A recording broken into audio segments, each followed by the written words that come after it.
ialah berkenaan dengan ilmu laduni. Ilmu laduni ni selalunya dikaitkan dengan Nabi Khidir alaihissalam yang diceritakan dalam suratul Kahfi. Okay.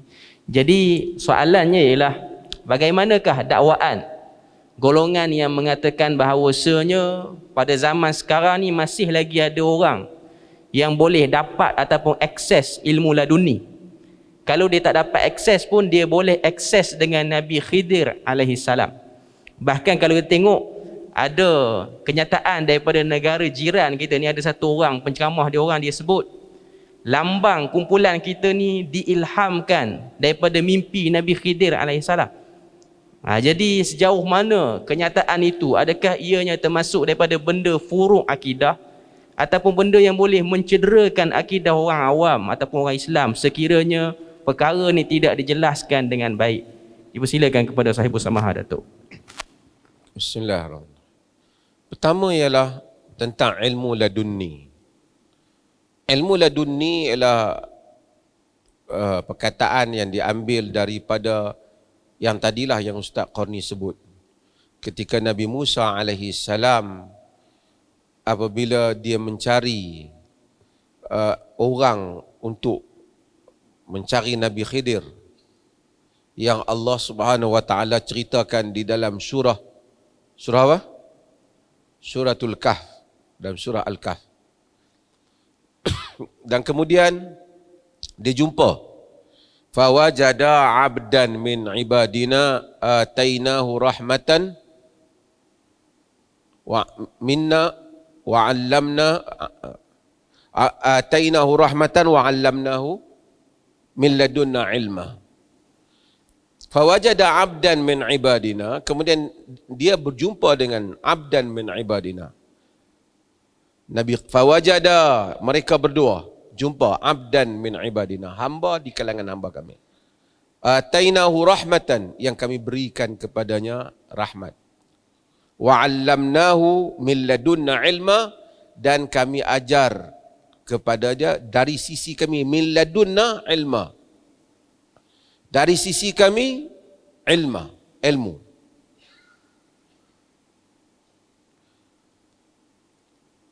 Min ladunna tu, dari sisi kami tu digunakan perkataan itu menjadi ilmu ladunni. Maksudnya mereka kata Nabi Khidir dia dapat ilmu terus daripada Allah Ta'ala. Yang mana Nabi Musa alaihi salam walaupun Rasul, Nabi Musa tak boleh nak saing Nabi Khidir di sudut ilmu tu. Jadi mereka ni kata, kita hadis Quran ni ilmu awam. Ilmu yang kita ada ialah ilmu seperti ilmu Nabi Khidir. Ilmu ni namanya ilmu ladun ni. Dan mereka buat contoh yang lain lah. Mereka contoh lelaki yang telah dapat mendatangkan singgasana Ratu Sabak, ataupun kita panggil Balqis. Quran tak sebut Balqis, dia panggil Balqis kepada Nabi Sulaiman alaihi salam. Kata dia, Allah kata, qala allazi indahu ilmun minal kitab ana atika bihi qabla an yartadda ilaika tarfuk. Berkata orang yang diberikan kepadanya ilmu daripada kitab, satu ilmu daripada kitab, aku datangkan ia sebelum matamu berkelip. Dia kata dia ni ada ilmu yang Nabi Sulaiman pun tak ada. Balik pada Khidir dulu. So mereka kata Khidir ni ada ilmu yang Nabi Musa tak boleh atasi ilmu dia. Ilmu itu ialah ilmu ladunni. Dan mereka mendakwa mereka itu ilmu ladunni. Nabi Khidir dia bunuh budak tu, Nabi Musa komplain dia tak terikat dengan Nabi Musa. Dia pecahkan kapal. Dan semua hal-hal ini kerana dia dapat direct. Dia pas sebut geng-geng ni, dia kata haddatsani qalbi an rabbi. Jantung hatiku telah meriwayatkannya daripada Tuhanku tanpa melalui Nabi Muhammad. Dan ini sedang didakwa oleh ramailah orang-orang berilmu, bukan orang berilmu, orang-orang yang cuba zahirkan dirinya kononnya sufi dan seumpamanya. Bukan semualah, tapi aliran ini. Saya ingin sebutkan yang pertama ialah Nabi Musa alaihi salam, dia adalah nabi kepada Bani Israel. Nabi Khidir tidak terikat dengan Nabi Musa alaihi salam. So Nabi Khidir memang tak wajib follow syariat Nabi Musa. Dalam riwayat dia kata, anta Musa ila Bani Israel, adakah engkau Musa yang dihantar kepada Bani Israel?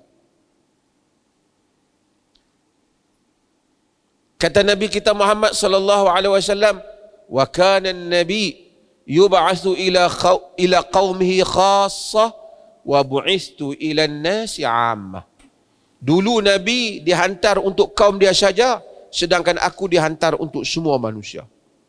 Maka Nabi Musa, Nabi Khidir tak terikat dengan Nabi Musa. Tapi adakah umat akhir zaman ni yang tak terikat dengan syariat Nabi Muhammad? Tak ada. Siapakah dia?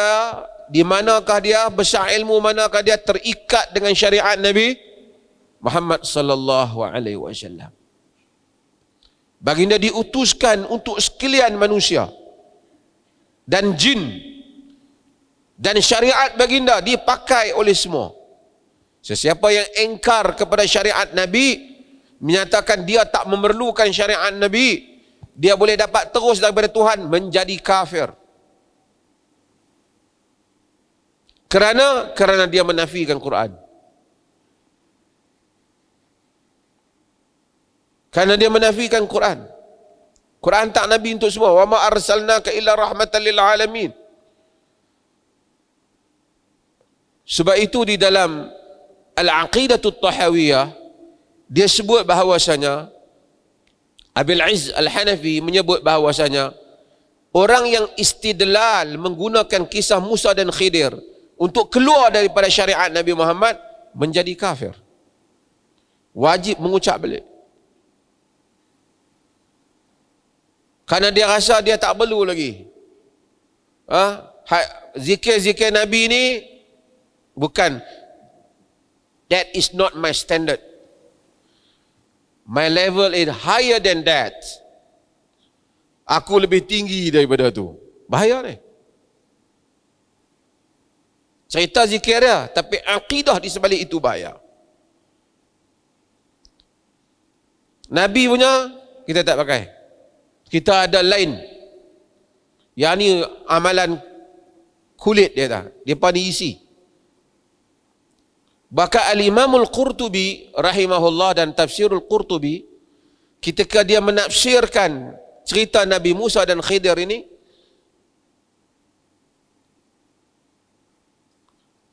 tentang atainahu rahmatan min indina wa 'allamnahu min ladunna ilma, bahwasanya diberikan rahmat daripada sisi kami dan diberikan kepadanya ilmu daripada kami. Dia kata orang yang menyatakan mereka tak terikat dengan syariat Nabi Muhammad sallallahu alaihi wasallam, seperti mana Khidir tak terikat dengan Nabi Musa, kata Qurtubi kafir, bahkan Qurtubi lebih dah tu. Yang ni saya sebut ya, bukan buatlah. Qurtubi kata kafir dan dibunuh dia.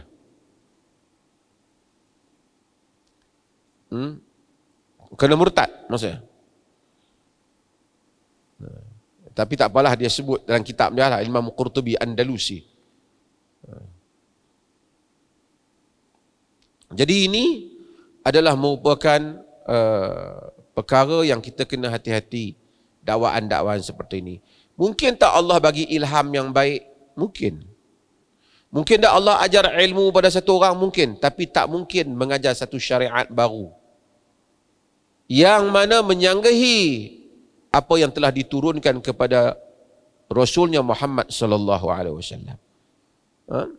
Abdul Rahman bin Auf kata Umar, fa innahu mulham, dia mendapat ilham. Ada orang dapat ilham, Allah campakkan ilham rabbani, Allah campakkan ilham ketuhanan dalam dada dia. Tapi bukan syariat. Untuk dia buat baik, untuk dia lebih soleh, untuk dia mengambil keputusan yang betul. Tapi bukan untuk mendatangkan syariat yang berbeza daripada apa yang dibawa oleh Nabi kita Muhammad sallallahu alaihi wasallam.